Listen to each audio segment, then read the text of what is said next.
Hey everyone, Mike Mulligan here. Thank you so much for joining me today. I am a certified orientation and mobility specialist, and today I'll be sharing with you 7 tips to make traveling in the rain just a little bit easier when using a white cane. All right, let's do this.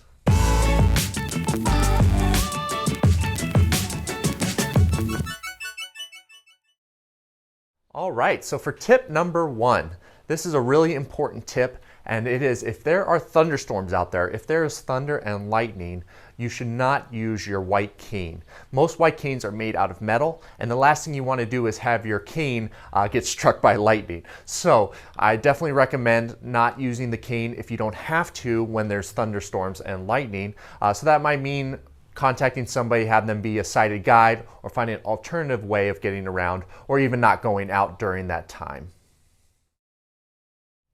So for tip number 2, I recommend using a raincoat instead of an umbrella when it is raining. And the reason for that is umbrellas can be kind of unwieldy. They're big, they take up a lot of space, and they also require you to have both hands full if you're using a cane. So one hand is holding the cane and the other hand is holding the umbrella. And if it's windy, umbrella can be blowing all over the place, really distracting somebody from using their cane properly. So I recommend for sure using a raincoat, but it's definitely preference. So if you're comfortable having one hand holding the umbrella and one hand holding the cane, by all means do that. But I just find, and through experience working with people, they prefer to use a raincoat instead of an umbrella. And now for my tip number 3, I recommend using a marshmallow roller tip if you're going to be traveling when it's raining, and while you're doing that, using the constant contact cane technique. Marshmallow rollers are nice because you can do constant contact pretty easily, and you're detecting what might be underneath a big puddle. It's good at detecting what's underneath the water, as well as when a puddle is coming up. If you're using pencil tip and doing 2-point touch, you're not giving yourself adequate warning if there's a puddle or something that's different because of the rain. So using a marshmallow roller tip, I find to be pretty good. The big rollerball tips, I find a little less effective because they float a little bit more and they don't quite get underneath the puddles as well. So that's another tip. So using a marshmallow roller tip can be helpful when it's raining.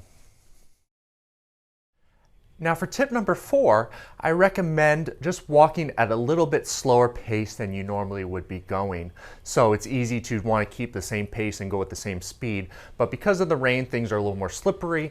There's puddles and different obstacles, so walking a little bit slower, just to be a little more cautious, is important, and I definitely recommend just slowing down a little bit when traveling in the rain. For tip number 5, I recommend using a good pair of rain boots. I definitely recommend investing in a good pair of boots, especially if you live in an area where it's raining quite a bit. But boots that keep out the rain is important, as well as boots with good traction. So you want good traction because of the rain, things get muddier, things get slipperier, so having some extra traction will really be helpful, and being able to keep out the water if you accidentally step in a puddle without your feet getting all wet really helps you concentrate on using your cane and your orientation and mobility skills.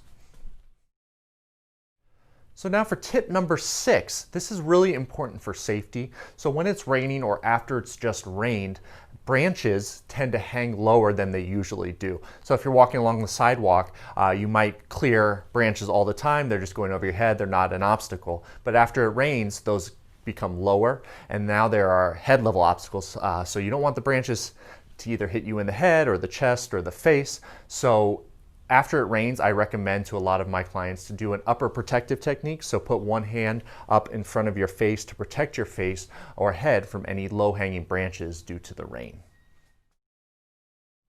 And now for my final tip, tip number 7, and that is cars are going to sound different when it's raining or right after it rains because the street is wet, and the sound the tires make against the wet pavement or asphalt is going to sound different. And I found that most clients actually like that. It's a little bit louder, a little bit easier to hear the cars that might not normally be as easily heard. So that's just one thing to consider, especially if you're doing some street crossings and things like that, that the cars are going to sound different while it's raining or after it's just rained. Thank you so much for joining me today. I hope these 7 tips of how to travel in the rain when using a white cane were helpful. If I missed anything, which I probably did, please feel free to leave them in the comments below. Maybe those will help somebody else. And thank you so much for joining me today. And if you're feeling up for it, please subscribe to my channel. And if you click that little bell icon, you'll be alerted when new videos become available. Have a wonderful day.